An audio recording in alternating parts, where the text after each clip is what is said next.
मित्रांनो नमस्कार. जसं की तुम्ही थंबनेल पाहिलं मित्रांनो, त्यानुसार तुम्हाला माहीतच आहे जगामध्ये एप्स्टीन फाईलवरून प्रचंड गोंधळ चाललेला आहे. त्याच्यावर भरपूर कंटेंट आहे, तुम्ही पाहिलं. पण माझा व्हिडिओ बनवण्यामागचा हेतू हा होता की ज्या गोष्टीचं जसं ॲनालिसिस किंवा त्याचे स्टॅटिस्टिक्स, त्याचा डेटा किंवा कुठल्याही जगात होणाऱ्या गोष्टीचा आपल्या जीवनामध्ये काय उलथापालथ माजवणार आहे किंवा आपल्या देशावर त्याचा काय इम्पॅक्ट आहे, हा एंड युजरला किंवा एंड जो केंद्रस्थानी आपल्या देशाचा नागरिक असतो त्याच्यापर्यंत पोहोचवणं हे मीडियाचं काम असतं. पण मीडिया तसं करताना दिसत नाही. मीडियाकडं कुठलाही स्टॅटिस्टिकल डाटा नसतो, सोफिस्टिकेटेड कम्युनिकेशन नसतं. कुठलं तरी एकच पॉईंट घ्यायचा आणि त्याच्यावर एक व्यक्ती रडारवर असतो, त्या व्यक्तीला टार्गेट केलेलं असतं. तो मोदी असतील किंवा अजून कोणी, राहुल गांधी असेल किंवा वॉट एव्हर इट इज. दुसरा मुद्दा हा आहे की झालं आहे असं की एक तर काँग्रेसचं आहे, कोणी बी जे पीचं आहे, कोणी जातीवादी किंवा धार्मिक असं घट्ट धरून आहे त्या गोष्टीला, आणि कोणी असं आहे की त्याला सगळी जाणीव आहे सगळ्या गोष्टीची, त्याला बोलावं असं वाटतं, व्यक्त व्हावं असं वाटतं, पण रोजीरोटीची चिंता आहे आणि त्याला जास्त काही घेणं देणं नाही ह्याच्याशी की बाबा मी फार इंटरेस्ट घेतला पाहिजे. कारण मी मतदान करतो, मी मतदानाच्या वेळी जाईल तेव्हा जो कोणी चांगला ऑप्शन असेल, माझ्या जातीचा असेल किंवा जो तेव्हाच्या रडारवर असेल, तेव्हा मी त्याला मतदान करून मोकळा होईल. तेव्हा बघू, बाकी माझ्या हातात काही नाही. आणि ते सद्यस्थितीनुसार त्याच्यानुसार बरोबर पण आहे.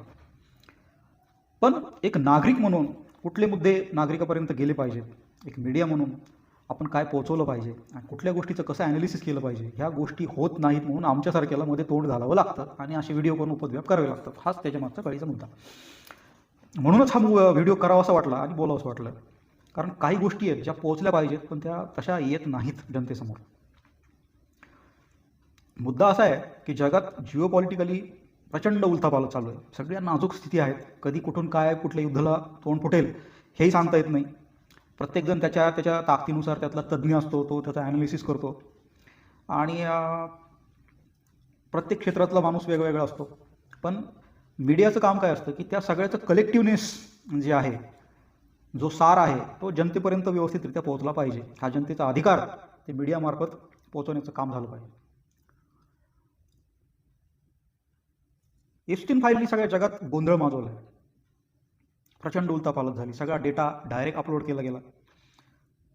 त्याच्यावर कुठलीही पॉलिसी नाही, कुठल्याही देशाने आक्षेप घेतला नाही की तुम्ही आमच्या वयोगटाचा, आमच्या डेटा पॉलिसीचा काहीही विचार न करता तुम्ही डायरेक्ट अपलोड केला आहे. तुमचेच सगळे प्लॅटफॉर्म आहेत, त्याच्यावरून तो डेटा सगळ्यांपर्यंत पोहोचतोय. तुम्ही कुठलंही संधान बांधलं नाही आधी की आम्ही असा डाटा अपलोड करतोय, असं झालेलं आहे. तुम्ही तुमचेच निर्णय घेता, कधी वाटेल ती फाईल अपलोड करता. तो मुद्दा तसा 2008 रडारवर होता, पण मोदींना तो ट्रम्पला घेरण्यासाठी तो मुद्दा काढण्यात आला. त्याच्यामध्ये राजकीयदृष्ट्या आता मोदीही रडारवर घेतले गेलेले आहेत आणि बऱ्याच जणांची नावं वगैरे ते सगळं मीडियाने तुमच्यापर्यंत पोहोचवलेलं आहे. जे नौको पोहोचवायला ते सगळं तुमच्यापर्यंत आलेलं आहे. मुद्दा असा आहे की एप्स्टीन फाईल आणि आत्ता आपली झालेली AI सुमिट, आर्टिफिशियल इंटेलिजन्सचे जो काही मोठा कार्यक्रम झाला, सगळ्या कंपन्या तिथे आल्या आणि US बरोबर झालेली डील आणि त्याच्या सेंट्रलला असणारं आपला फार्मर, हे सगळं एकत्र लिंक आहे बरं का. म्हणजे पाहताना सगळ्या गोष्टी वेगवेगळ्या दिसतात, पण जर तुम्ही व्यवस्थित त्याची लिंक लावली तर त्याच्यामध्ये लिंक तुम्हाला सापडतो.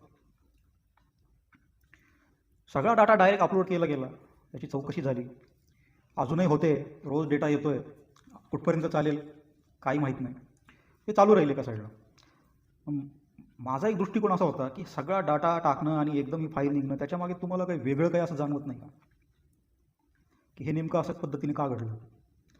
पाहिलं तर ते त्यांच्या डेटाची सिक्रेसी ठेवून ते पद्धतीने ते कोर्टातच फक्त तो डेटा सादर करू नये तिथपर्यंत ते लिमिटेशन ठेवू शकले असते. पण मित्रांनो, मला एकच तुम्हाला ह्यातून हायलाईट करायचं आहे की जगाची जी ऑर्डर त्याच्यामध्ये लीड करणारा जो US आहे आणि त्यांची जी जगाला लीड करण्याची धाटणी होती की अशा पद्धतीनं एप्स्टीनसारखे, आज एप्स्टीन आला आहे असे काही भरपूर माणसं असतील, भरपूर जणांच्या काही गोष्टी चालत असतील मागे, हळूहळू कळतीलही. पण ही जी माणसं पेरल्या गेली होती आणि त्यातलाच कोणीतरी माणूस समोर येऊन तो नंतर त्या USला लीड करायचा आणि त्याच्यामागे मोठमोठे त्यांचे उद्योगपती, ज्यांना लीडर मानता असेही काही सन्माननीय व्यक्ती त्याच्यामध्ये आहेत. तर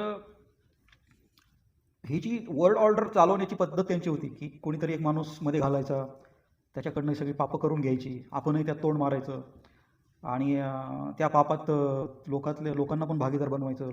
दुसऱ्या देशांचे जे दलाल असतील, काही चिटकलेले लोक असतील, त्यांना पकडायचं, त्यांच्या थ्रू त्या डील करून घ्यायच्या.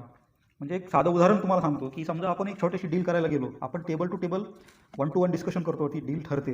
पण समजा काही थोडंसं प्लस मायनस वाटलं तर आपण तो माणूस बाहेर घेतो, त्याला हॉटेलमध्ये नेतो, चहा पाणी करतो, फार फार तर बारमध्ये नेतो, आणि त्याला एखादी बिअर पाजली जाते. नंतर त्याला सांगितलं जातं की बाबा 2-5% इकडं तिकडं कर, मलाही जगू दे, तूही जग, ती डील मला दे. अशा पद्धतीने त्या डीलला क्रॅक केलं जातं. ज्यांच्याकडं हायर लेवलला आहे त्यांना काही बारबालांसमोर पैसे उडवायला नेलं जात असेल. म्हणजे अशा प्रकारची पद्धत आपल्याकडेही चालतात, कुणाला वेगळं सांगायची गरज नाही. पण मग त्याची हायर स्टेज US नी पहिलेच गाठलेली. त्यांच्याकडे पिढी जात ते कार्यक्रम चालतात, त्यांचं कल्चरही तसंच आहे. म्हणजे नंगा नाच करण्याची सवय US ला आहे, हे कुणाला सांगण्याची गरज नाही. हॉलिवूड कल्चर आहे सगळं, त्याच्यामध्ये त्या सगळ्या गोष्टी चालायच्या. हे US मधल्या लोकांनाही माहीत होतं. बऱ्याच मोठे लीडर तर त्यात सहभागी आहेत, त्यांनाही ते 15-15, 20-20 वर्षापासून माहीत आहे की हे पिढ्यानपिढ्या चालू आहे, ह्याच्यामध्ये खूप जणांचं वाईट झालेलं आहे, नको व्हायला पाहिजे. पण काही बोलतही नव्हते, काही आता बोलायला लागले, वॉट एव्हर इट इज, ते त्यांचा भाग आहे. मुद्दा आहे की त्यातलं सार आपण काय घ्यायचं, आणि US ला त्यातून काय तुम्हाला असं दाखवायचं आहे की हे आम्ही आता सगळ्या जगापुढून टाकतोय आणि आम्हाला आता ह्याच्यातून सुटका पाहिजे, आम्हाला ह्यात इफ्टीन बिफ्टीनची गरज नाही. त्याच्यामागचं कारण एकच आहे की आर्टिफिशियल इंटेलिजन्स जगामध्ये US सारखा देश किंवा चायनासारखा देश 25-25, 30 वर्षापासून 2080-90पासून आर्टिफिशियल इंटेलिजन्सवर काम करतो आहे.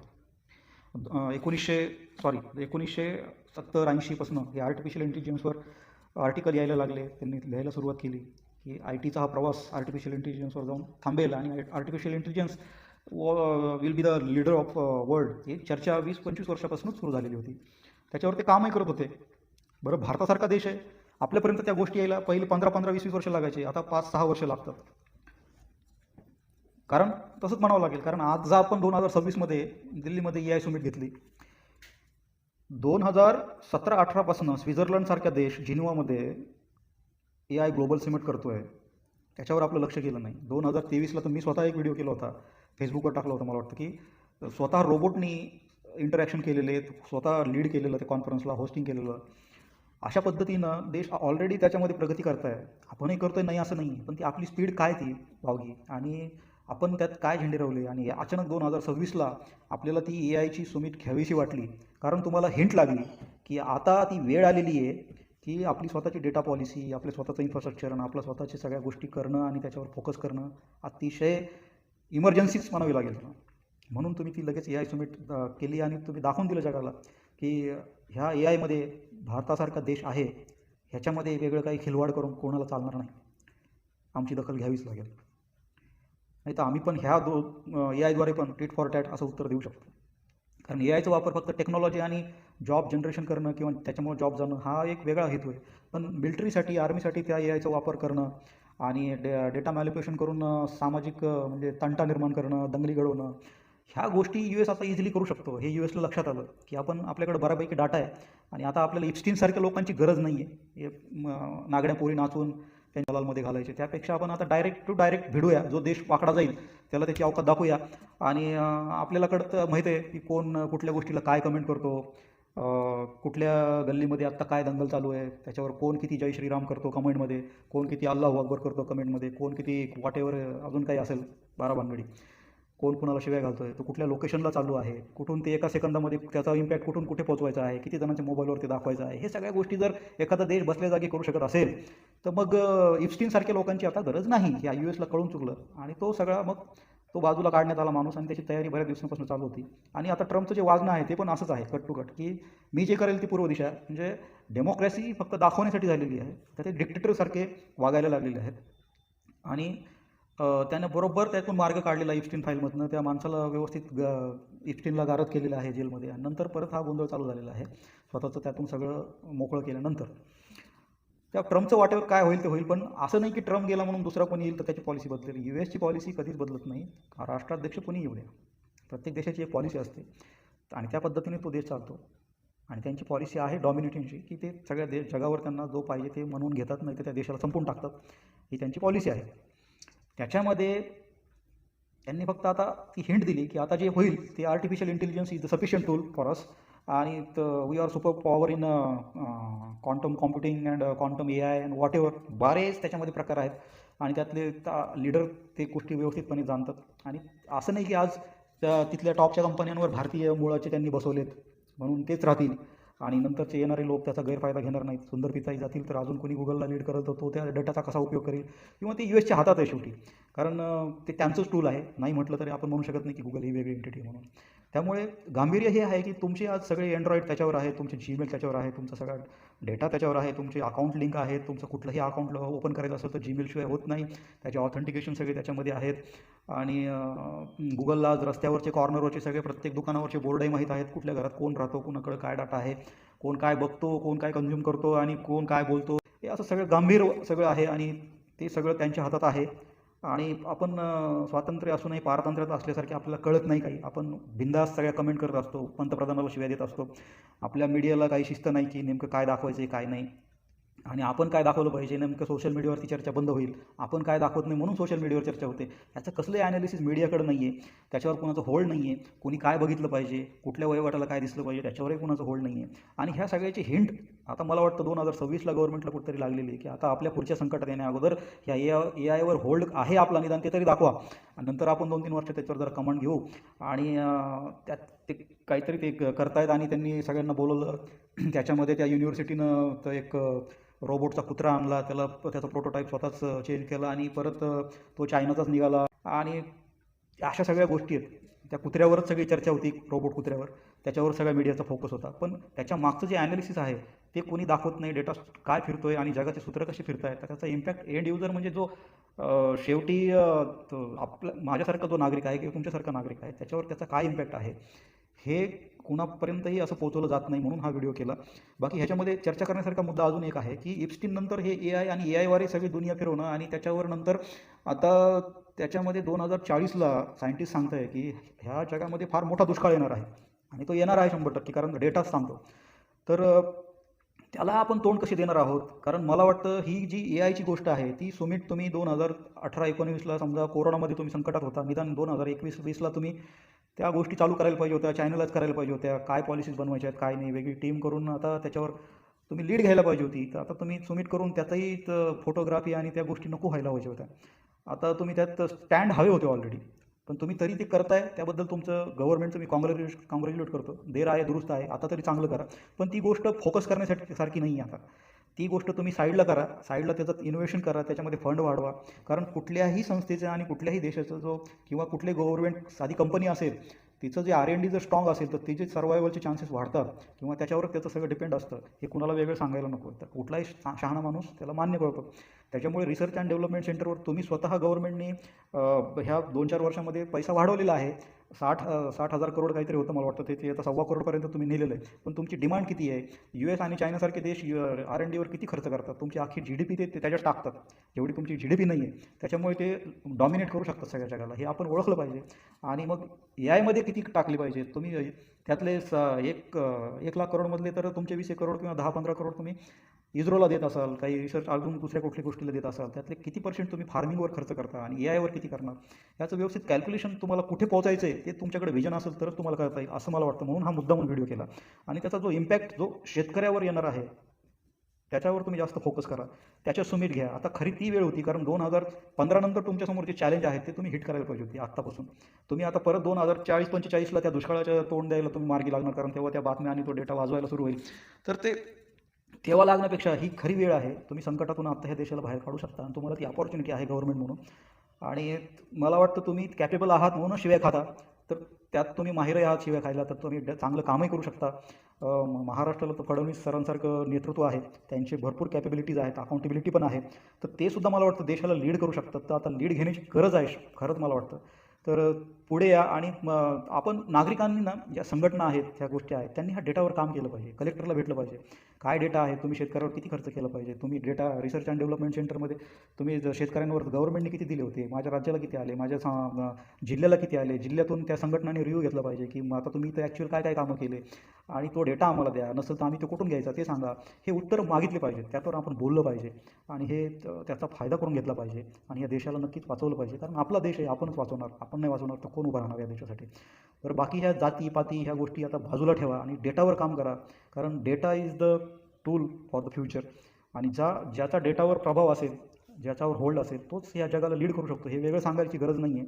म्हणूनच हे AI समिट वगैरे गव्हर्नमेंट घेत आहे. ते कुत्रा वगैरे रोबोटचा तो आला असेल, ते सगळ्या गोष्टी दुरुस्त होतात, पण मेन फोकस काय आहे त्याच्यावरचा फोकस जाऊ देऊ नका. आणि AI बरोबर जास्त ताकदीनं शेतकऱ्यांबरोबर उभे व्हा.